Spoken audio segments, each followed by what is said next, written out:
चलिए हमारे प्रिय छात्र ध्यान दीजिएगा। आज का टॉपिक कला 10वां चैप्टर 4 जिसका नाम है द्विघात समीकरण। यहाँ पे लिखा हुआ है क्लास 10वां चैप्टर 4 द्विघात समीकरण। आज केवल सूत्र पढ़ाएंगे द्विघात समीकरण का। कहने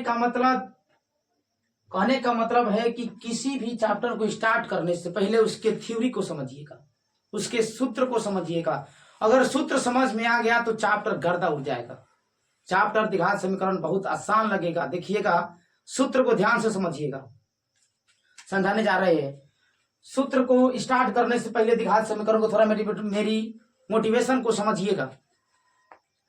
कहा जाता है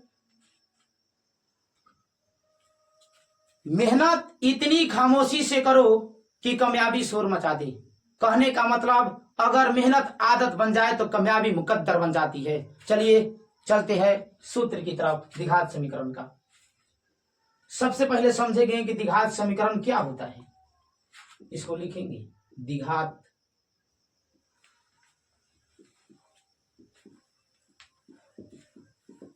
समीकरण क्या है। द्विघात समीकरण क्या है समझिएगा इसको। द्विघात समीकरण क्या है? द्विघात समीकरण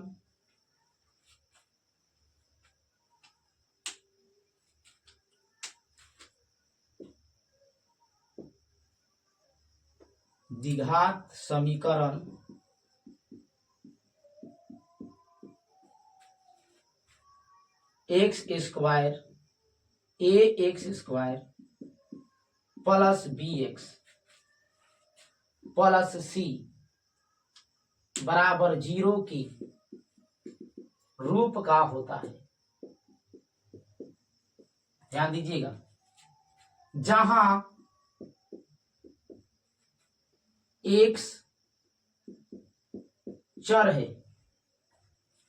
तथा ए बी सी वास्तविक संख्याएं है।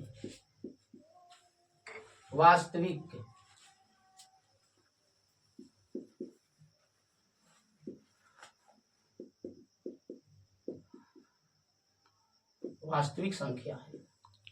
क्या है? एक्स क्या है? चर है तथा एबीसी क्या है? वास्तविक संख्या है। ध्यान दीजिएगा, लिखिए है द्विघात समीकरण क्या है। तो द्विघात समीकरण a x square plus b x plus c बराबर 0 का रूप का होता है, जहां एक्स चर है तथा ए बी सी वास्तविक संख्या है। ये हमारा पहले का नोट हुआ, इसको नोट करके ध्यान से नोट 1 में इसको लिख लीजिएगा। द्विघात समीकरण क्या है?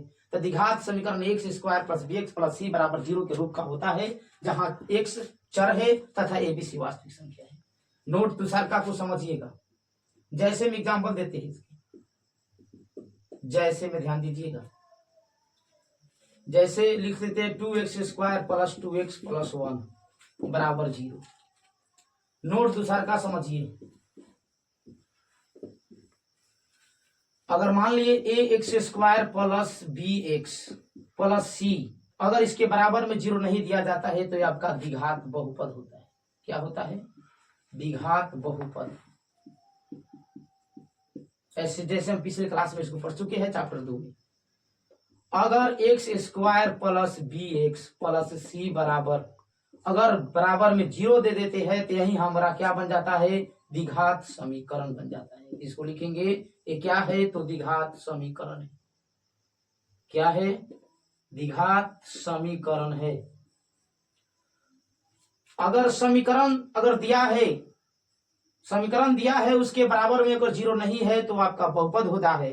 अगर समीकरण दिया है अगर उसके बराबर में 0 है तो वो आपका द्विघात समीकरण होता है। समझ में आ गया? आगे बढ़ते हैं। जैसे समझिएगा, हम पूछेंगे आप बताइएगा। जैसे 2x square plus 3x plus 4, ये आपका क्या है? ये आपका हो जाएगा बहुपद। क्या हो जाएगा? द्विघात बहुपद हो जाएगा। द्विघात बहुपद हो जाएगा। फिर देखिए, अगर मान लिए 3x square plus 4x plus 5 अगर बराबर में 0 है तो ये आपका क्या है? बताइएगा। ए आपका हो जाएगा द्विघात समीकरण, द्विघात समीकरण हमेशा याद रखिएगा। अगर बराबर में किसी भी समीकरण के अगर बराबर में 0 है तो समीकरण हो जाता है, अगर समीकरण में बराबर में 0 नहीं है तो आपका द्विघात बहुपद हो जाता है। समझ में आ गया? आगे ध्यान दीजिएगा। चलिए ध्यान दीजिएगा, नोट 2 बता दिए है, नोट 3 पर ध्यान दीजिए। नोट 3 लिखेंगे द्विघात समीकरण को, द्विघात समीकरण को हल करने के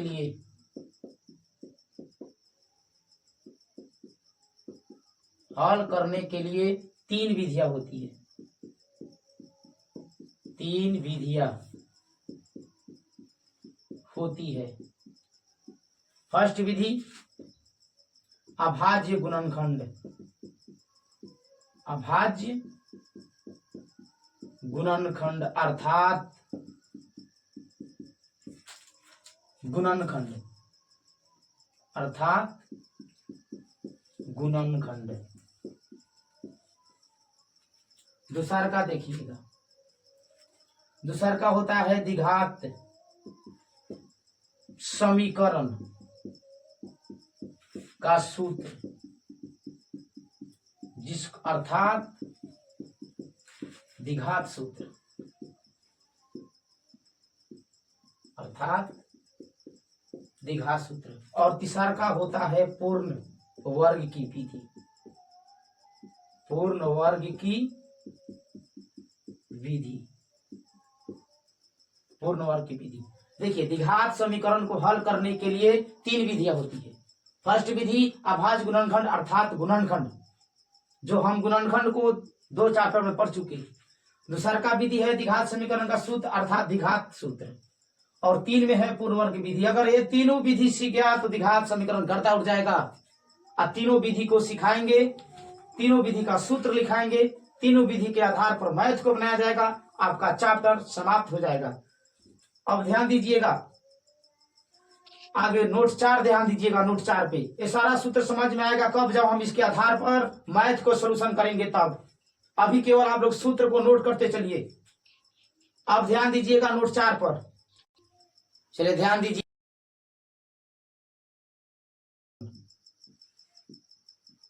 द्विघात समीकरण की 2 मूल होते हैं, 2 मूल होते हैं, जो अल्फा और बीटा होता है, जो अल्फा और बीटा होता है।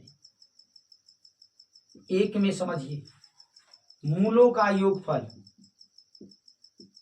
मूलों का योगफल अर्थात अल्फा प्लस बीटा, सूत्र होता है माइनस में b बटा a। ध्यान दीजिएगा, मूलों का योगफल जिसको हम अल्फा प्लस बीटा के नाम से जानते हैं, जिसका सूत्र माइनस b बटा a होता है। दूसरा का समझिए, मूलों का गुणनफल, मूलों का गुणनफल अर्थात अल्फा इंटू बीटा, जिसका सूत्र होता है c बटा a। 2 नंबर में लिखे हैं मूलों का गुणनफल जिसको हम अल्फा इंटू बीटा के नाम से जानते हैं, जिसका सूत्र c बटा a होता है। नोट 4 हमारा समाप्त हुआ। चलिए ध्यान दीजिएगा नोट 5, नोट 5 द्विघात समीकरण का। जैसे जैसे नोट लिखा रहे वैसे वैसे सूत्र नोट करते लिखिएगा, कॉपी में, अच्छे कॉपी में लिख लीजिएगा। ध्यान दीजिएगा, नोट 5 स्टार्ट करने से पहले मेरा एक और मोटिवेशन सुनिएगा। कहा जाता है कि छू ले आसमान धरती की तलाश ना कर, जी ले जिंदगी खुशी की तलाश ना कर, तकदीर बदल जाएगी है मेरे दोस्त, मुस्कुराना सीख ले वजह की तलाश ना कर। चलिए नोट 5 को समझते हैं। नोट 5 है विवेचक, विवेचक जिसको हम डी से सूचित करते हैं। विवेचक को हम किससे सूचित करते हैं? डी से, जिसका सूत्र होता है डी बराबर बी स्क्वायर माइनस 4ac। एमवीबीआई टॉप सूत्र है। नोट 5 में विवेचक को किससे सूचित करते हैं? डी से। अर्थात डी बराबर कोई सूत्र पूछे या विवेचक बराबर कोई सूत्र पूछे तो बोलिएगा B square minus 4ac। Note 5 हमारा समाप्त हुआ। नोट 6 पर ध्यान दीजिएगा।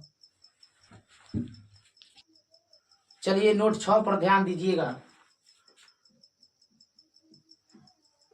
नोट 6, अगर मान लेते हैं डी का मान 2 आ जाता है, डी का मान 3 आ जाता है, या डी का मान 4 आ जाता है, सब क्या है? प्लस में, ये भी प्लस में, भी प्लस में, सारा डी का मान आया है। 4, 3, 2 ये सब क्या है? 0 से बड़ा है। इसको लिखेंगे डी बड़ा 0, अर्थात 0 से बड़ा डी हो तो, अर्थात ध्यान से समझिएगा इसको, अर्थात डी का मान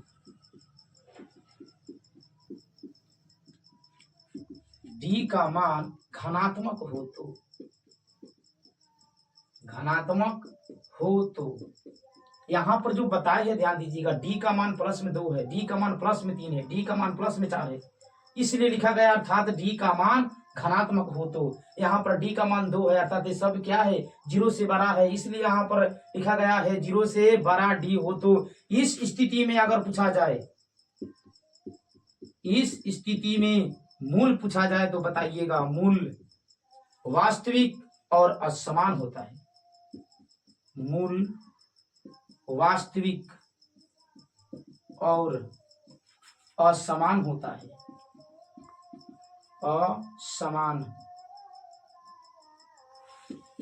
असमान होता है, अर्थात असमान होता है, अर्थात भिन्न होता है, अर्थात भिन्न होता है, अर्थात भिन्न होता है।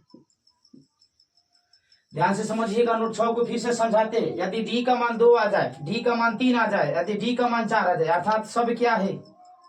3, 4, 2 सब क्या है? 0 से बड़ा है, इसलिए यहाँ पर लिखा गया है डी बड़ा है 0 से, अर्थात 0 से बड़ा डी हो तो, अर्थात डी का मान धनात्मक हो तो इस स्थिति में मूल वास्तविक और असमान होता है, अर्थात भिन्न होता है। चलिए ध्यान दीजिएगा नोट 7 पर।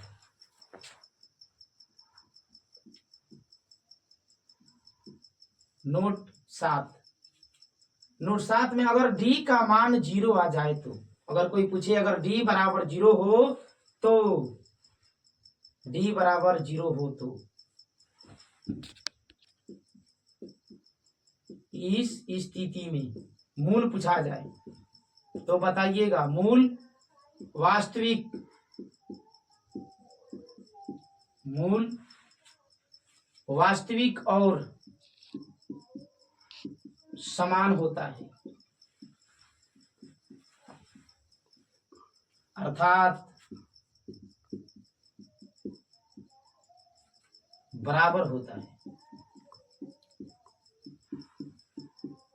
कहने का मतलब अगर विवेचक ज्ञात करते हैं, डी का मान ज्ञात करते हैं, अगर उसमें अगर बराबर 0 आ जाए तो उसमें मूल पूछता है तो बताइएगा इस स्थिति में मूल वास्तविक और समान होता है, अर्थात बराबर होता है। अब इसके आगे का नोट समझिए। चलिए ध्यान दीजिएगा। नोट 8, नोट 8, नोट 8 में अगर डी का मान 0 से छोटा हो तो, अब ध्यान दीजिएगा, डी हमारा छोटा हो गया, 0 हमारा बड़ा, लिखेंगे जैसे समझिएगा। अगर मान लिए यहां पर समझिए, डी का मान अगर माइनस में 3 आ जाता है, डी का मान अगर माइनस में 2 आ जाता है, डी का मान माइनस में 5 आ जाता है, जब माइनस में 5, माइनस में 2, माइनस में 3, ये सब 0 से क्या है? छोटा है। ये सब 0 से क्या है? छोटा है, अर्थात डी का मान 0 से छोटा है। तो इस स्थिति में लिखेंगे अर्थात डी, अर्थात डी छोटा, अर्थात जीरो से छोटा हो तो, जीरो से डी छोटा हो तो, अर्थात डी का मान तो डी का मान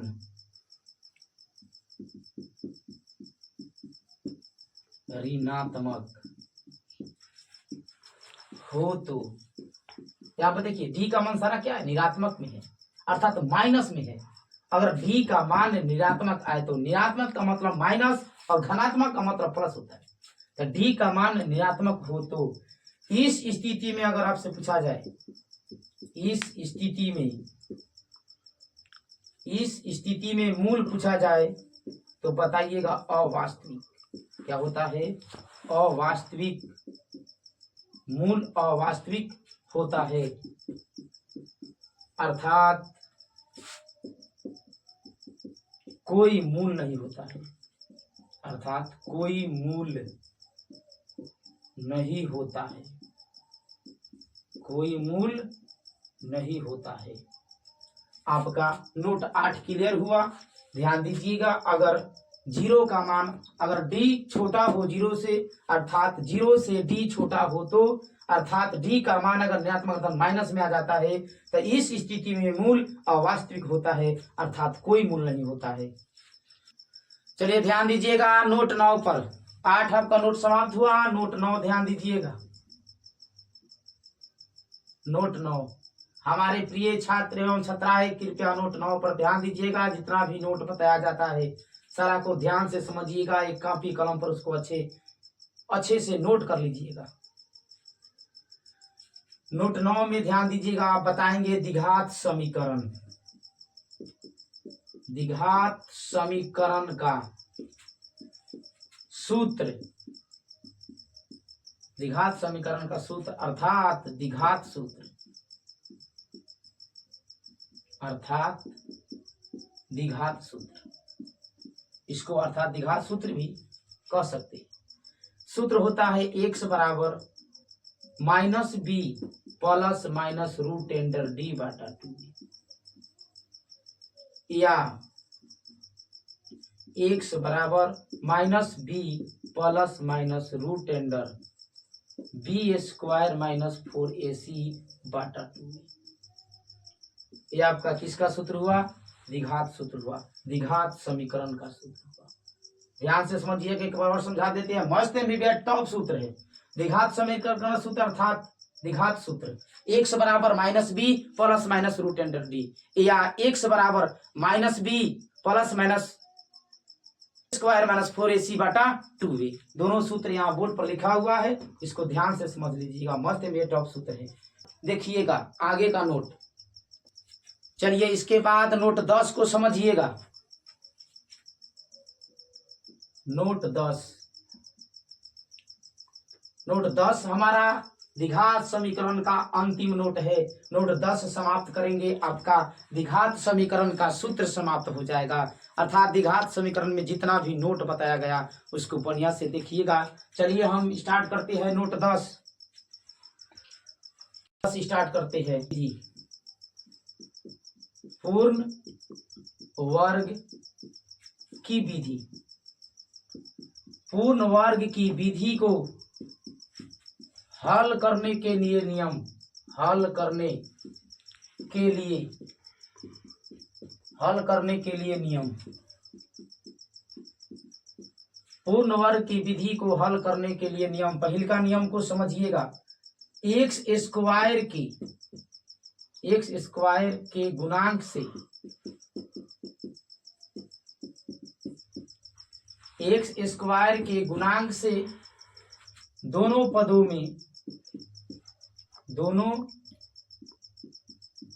में भाग देंगे। क्या करेंगे? भाग देंगे। पहले क्या करेंगे? एक्स स्क्वायर के गुणांक से दोनों पदों में हम भाग देंगे। और दूसरा का नियम को समझिएगा, एक्स के गुणांक में 1/2 से गुना करके जितना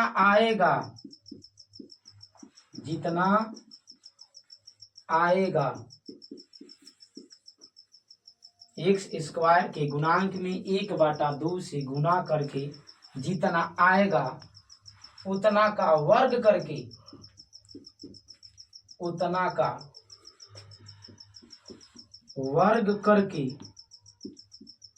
फिर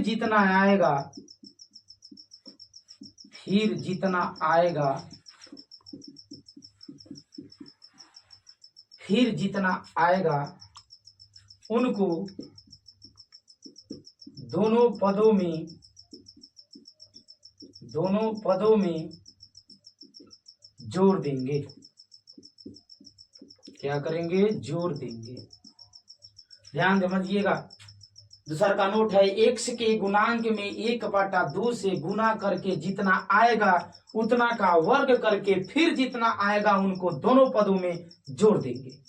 अब ध्यान दीजिएगा, गुणांक क्या होता है इसको ऐसा नीचे समझिएगा। अगर मान लिए यहाँ पर x² प्लस 4x प्लस 5 दिया है, इसमें पूछ दिया जाए कि x² का गुणांक बताइए, तो x के पीछे कोई संख्या नहीं है तो 1 छुपा है, तो x² का गुणांक इसमें आपका 1 हो जाएगा। अगर मान लिया जाए 4x दिया है प्लस 5x² प्लस 6 दिया है बराबर 0 है, और पूछा जाए इसमें x² का गुणांक कितना है, तो इसमें x² का गुणांक आपका 5 हो जाएगा। अब देखिए इसको समझिएगा। अगर मान लिए 4x² प्लस 5x प्लस 6 दिया है, अगर इसमें पूछा जाए x का गुणांक, किसका गुणांक? x का गुणांक बताइए, तो x का गुणांक आपका इसमें 5 हो जाएगा। तो आप गुणांक समझ गए। तो पूर्ण वर्ग की विधि तब समझ में आएगा जब हम पूर्ण वर्ग की विधि के क्वेश्चनों को सोल्व करेंगे, वहां पर इसका यूज करेंगे, तो ये हमारा सूत्र बहुत अच्छा से समझ में आ जाएगा। जैसे हम सूत्र बताए उसे नोट कर लीजिए। जब वहां पर हम चैप्टर स्टार्ट करेंगे, पूर्ण वर्ग की विधि को क्वेश्चनों को सोल्व करेंगे, तो वहां पर समझ में आएगा कि कैसे सूत्र लिखाया गया है। समीकरण का सारे सूत्र समाप्त हो गया है। इस सूत्र को अच्छे से पढ़ लीजिएगा, तैयारी कर लीजिएगा। जैसे पढ़ा है वैसे नोट कर लीजिएगा। द्विघात समीकरण चैप्टर गर्दा उड़ जाएगा। ध्यान कहा जाता है, आज जिस मेहनत से तू भाग रहा है यही कल तुझे सफलता दिलाएगी। झोंक दे खुद को इस आग में, यही आग तुझे हीरा बनाएगी। कहने का मतलब है, ध्यान से समझिए, कहा जाता है जिंदगी में एक भी गम नहीं होता अगर मेरा तकदीर लिखने का हक मेरी माँ को मिला होता। कहने का मतलब जिसके इरादे पक्के होते हैं उसके पास बहाने नहीं होते हैं। चलिए हमारा क्लास समाप्त हुआ आज का।